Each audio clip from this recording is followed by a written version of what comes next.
welcome back to my channel. My name is Kelsey, and let's go into my second quarter wrap up and the mid-year book freakout tag.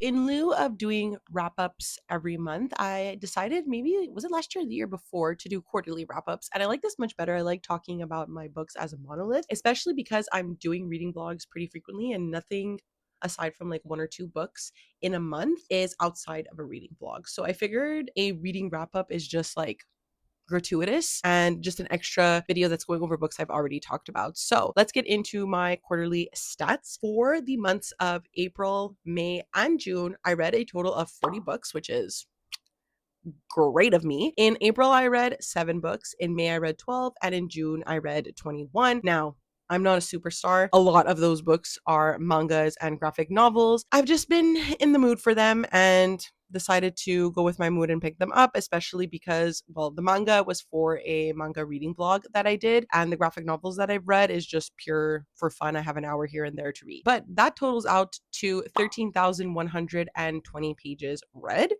Fantastic. Hours listened accumulates to 334.5 hours. And that makes sense because I read mostly in the audiobook format. I have a child. I'm running after him all day long. I'm cleaning. I'm doing all kinds of things. So audiobooks is the way that I consume my stories. And the average rating for this entire quarter was 3.81. That's great. Again, a lot of that comes from just me enjoying graphic novels and mangas a lot. So you're going to see that really transpire in the rating. A lot of them get 4 stars. So that's why we have a 3.81 average.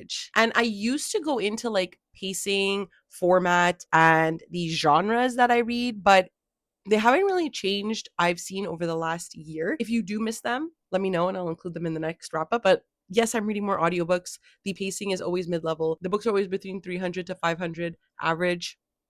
Mostly fantasy, mostly horror, mostly sci-fi. Let's get into my goals check-in. Now, at the beginning of the year, I did post a video of all of my booktube goals, my reading goals for the year. And so I want to use these quarterly wrap-ups to really make sure that I am going with my goals and that I will be successful at the end of the year. One of them we are not being very successful at.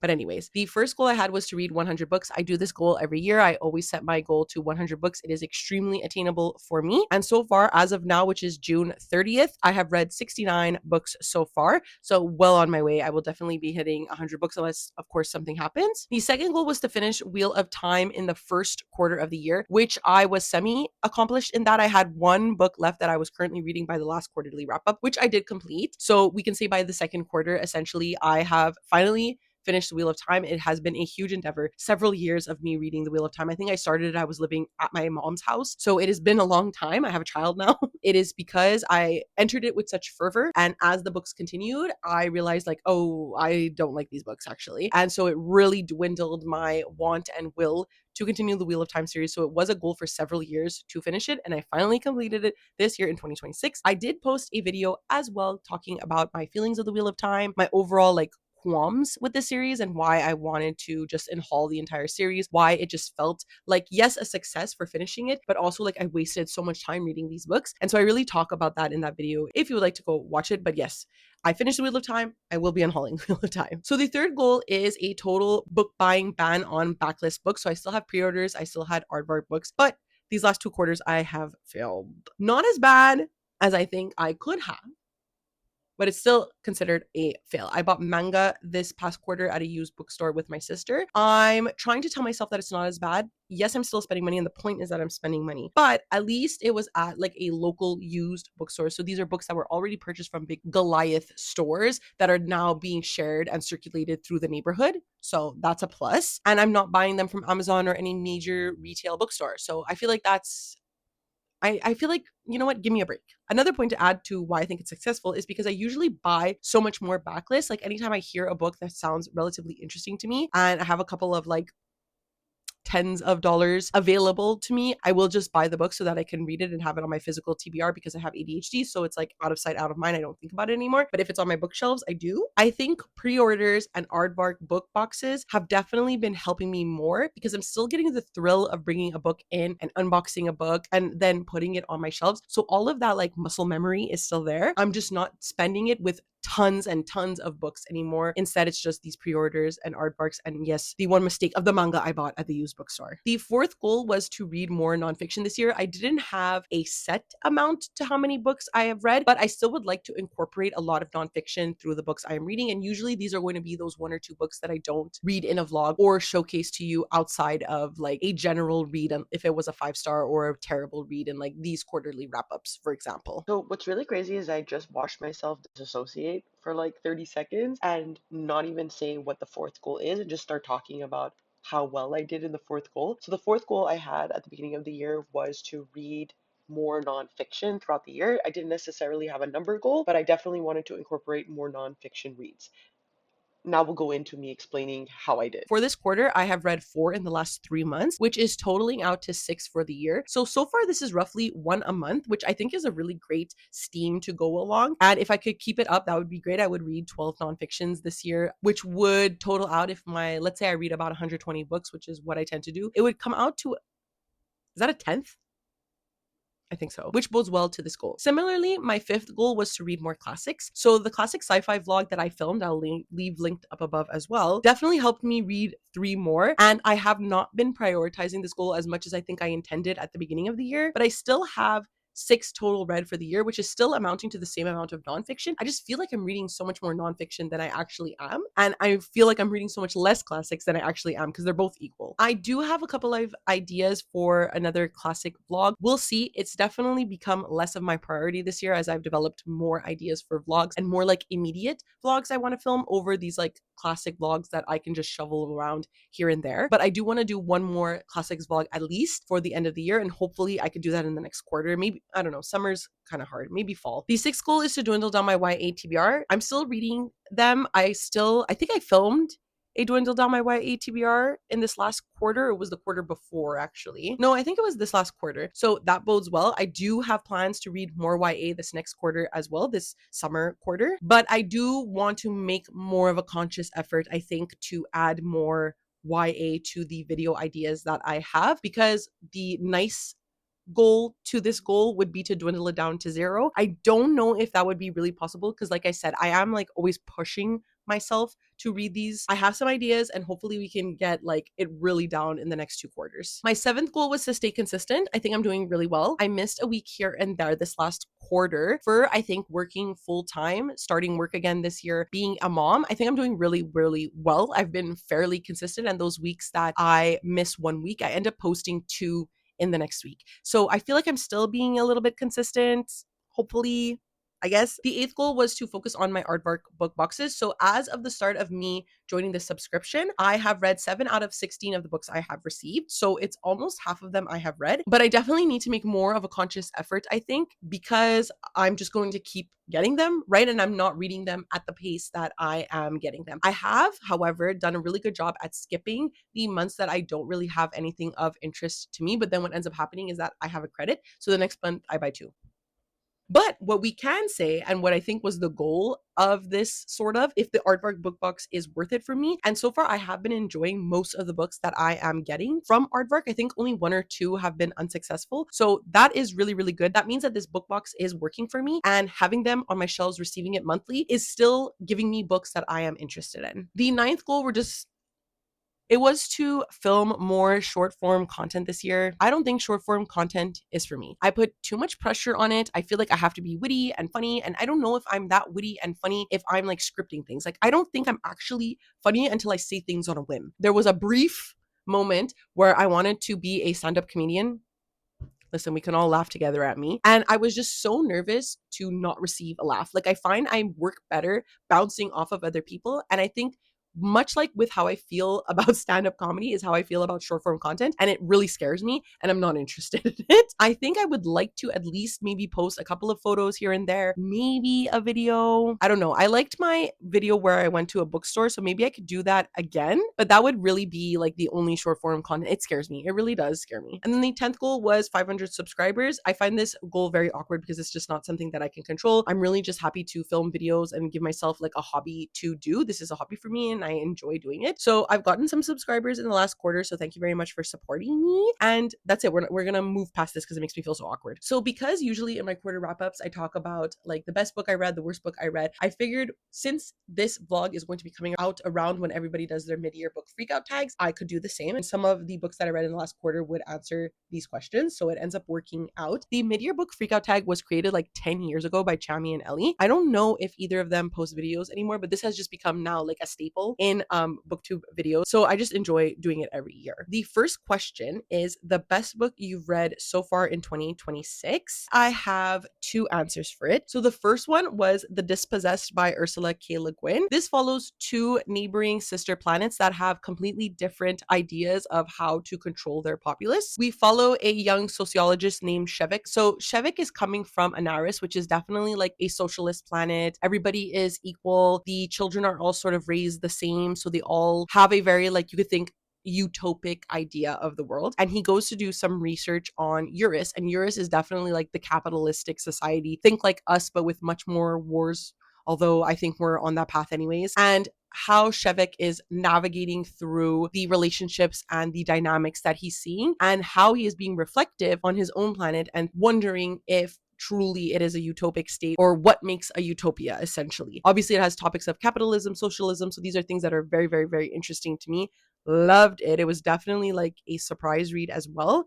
Fantastic. And then another book, which is funny because we were just talking about my Aardvark books, is When the Wolf Comes Home by Nat Cassidy, which I got from Aardvark. And I absolutely love this as well. It was a slam dunk for me. It was so well done. This follows a woman who one night she tries to save this little boy who is escaping from a monster. And the woman learns that the monster is this boy's father. And so that now they're on the run and being hunted by a wolf. What this did was just so great. I loved it. 5 stars. These were definitely like the hits of the quarter, but also this past year. The next question is the worst book you've read so far this year. The first book I'm going to say is Guild by Raven Kennedy. This follows like, I don't know, it's like a Midas touch retelling, and it follows a girl who is made of entirely gold, and she is an entertainer for Midas, and she thinks that Midas will like keep her forever, treat her kindly, and unfortunately she is later used for pleasing other like kingdoms, let's say. I really didn't like this. I gave it 2 stars. I wanted to give it the benefit of the doubt. It was doing really well on Book Talk. People tend to love it. I think it is a series that you have to continue to enjoy, and I just don't want to continue it. And then we had George Falls Through Time by Ryan Collette. This is about a man named George who, upon falling, finds himself in the medieval ages and how he navigates this world and falls in love. It was okay. I didn't really enjoy George as a character. I found him to be incredibly insufferable, and it sort of ruined a really interesting premise for me. Okay, you guys are going to be so tired of me in this mid-year book freakout tag, but look. The next question is best sequel you've read so far in 2026. Despite being a sequel reader, despite being a fantasy reader, the best sequel that I read in 2026 so far is obviously Heated Rivalry, okay? But is this a reread? Yes. So I didn't really want to count it, even though you could see by the tabs that this is absolutely the winner of this question. Even if it's a reread, it's still the best sequels that I've read. But I decided to go with another book in the series because I read this one for the first time this year and it actually genuinely surprised me. And that was Role Model by Rachel Reed. So this follows Troy Barrett, who ends up joining the same team as Ilya Rozanov. And this is after he is traded because he calls out one of his friends, Dallas Kent, for sexually assaulting women and continues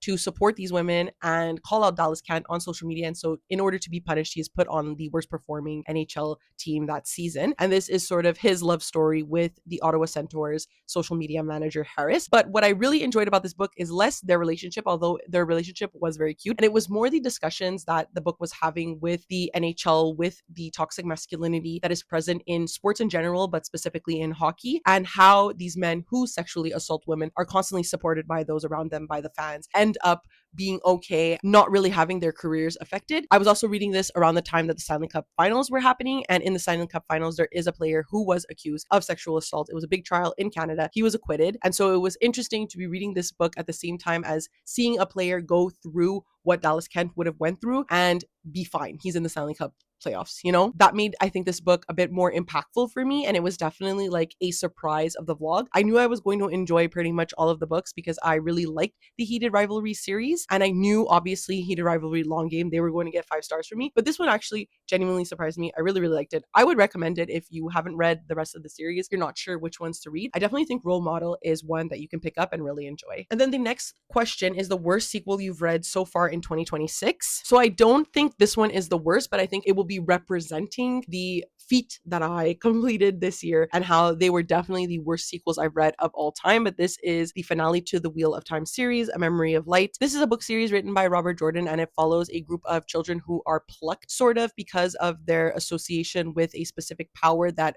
one of them can utilize. In this world, time is a cyclical event and there is always a battle between good and evil. So in this series, we are essentially just following this iteration of the battle between good and evil. And one of those said kids is supposed to be the Dragon Reborn, who is on the side of good. So a typical fantasy plot, and I don't feel like it did anything different for me. I wanted to read them because the last books are written by Brandon Sanderson. And that is why I enjoyed them a bit more, because they are written by one of my favorite authors. But I can say that this series was very successful for me, and that's why I ended up unhauling them, and that's why they are probably the worst sequels I've read in 2026. The next question is newest release you haven't read yet but want to. So I definitely have all my Aardvark books, and those are all new releases, but they're not like new releases I pre-ordered or I'm itching to get to. The only one that I have not read yet that I really, really, really want to is The Last Contract of Isako by Fonda Lee. I love Fonda Lee. She wrote the Greenbone Saga, which is definitely one of my favorite trilogies of all time. And so I was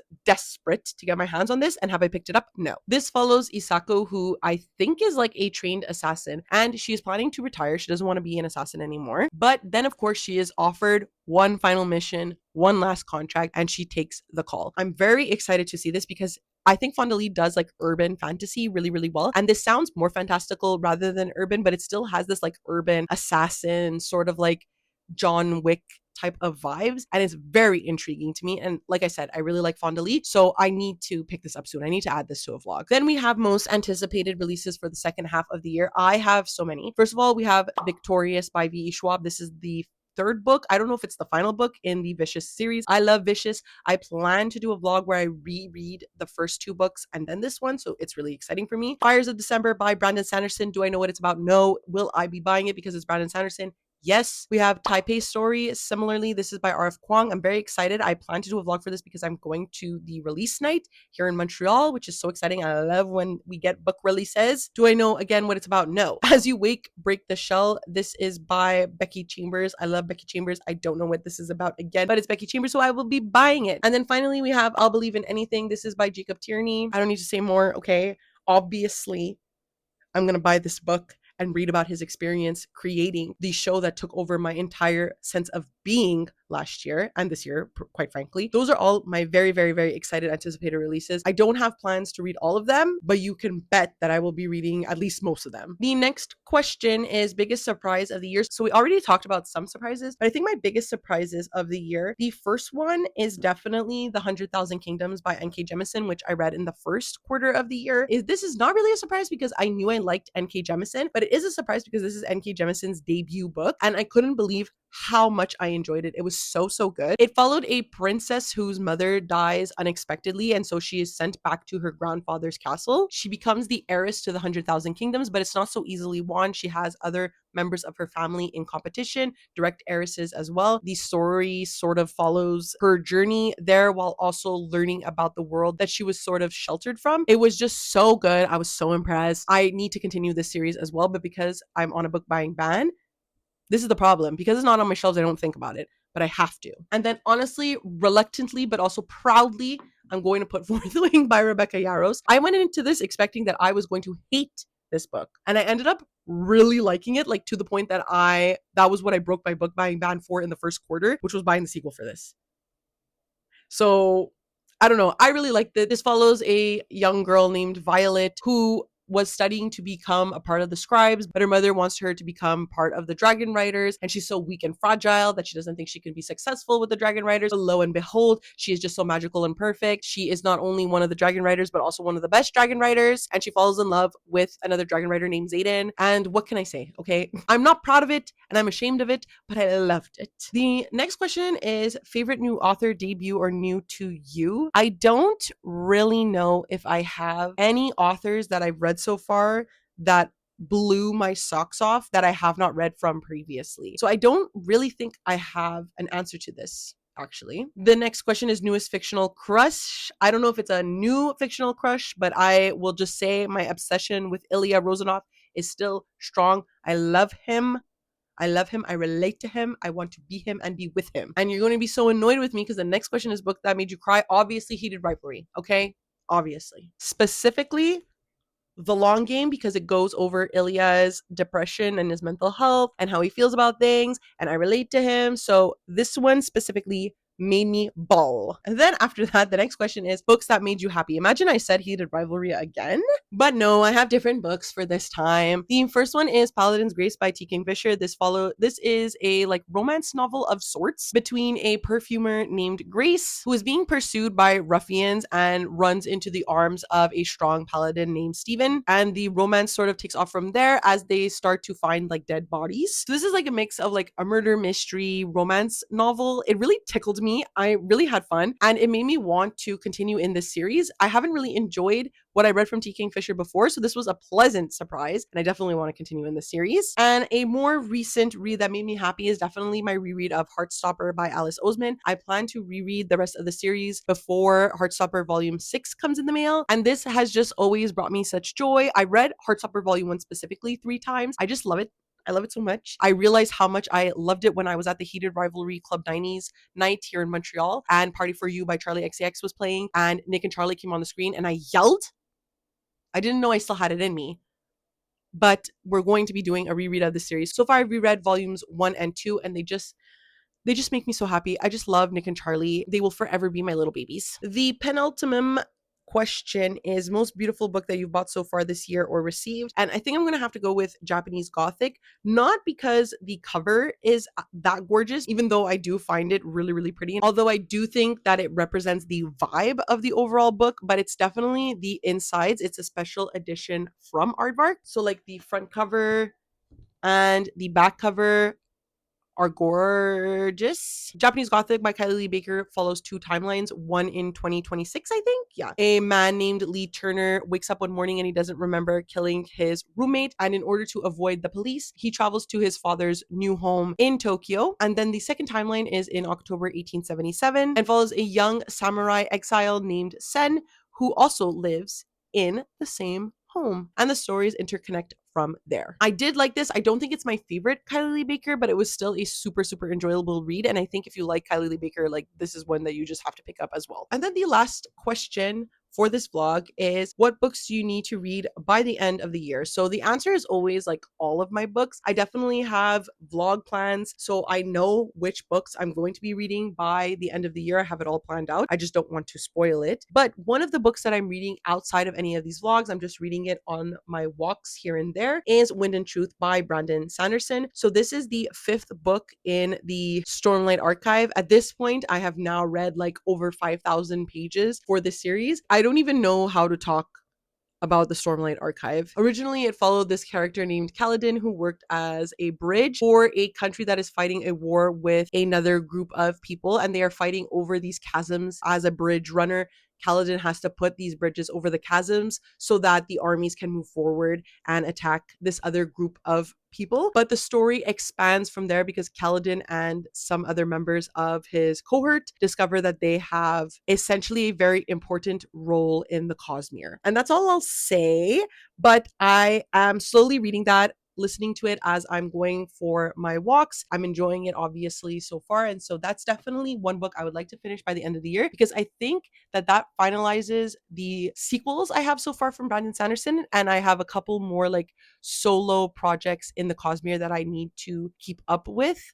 But I think after that I can focus on like other Brandon Sanderson books, which is going to be crazy for me. That's it for this video. Please let me know down below what you thought about anything I've said in this video. If you want, you can also fill out or answer some of the mid-year book freakout tag questions. I just like talking to you guys. Of course, if you would like to follow me on any of my other social medias, I do leave a link down below to my Twitter, Goodreads, and Instagram if you would like to follow me there. Given, of course, that social media is still in the hands of the people, you can follow me there. And of course, because it is the end of the video, please do not forget to like, subscribe, and ring the notification bell. It does wonders for my channel, makes me feel really good. And that's it. I never know how to end these things, so I will see you next time. Okay, bye.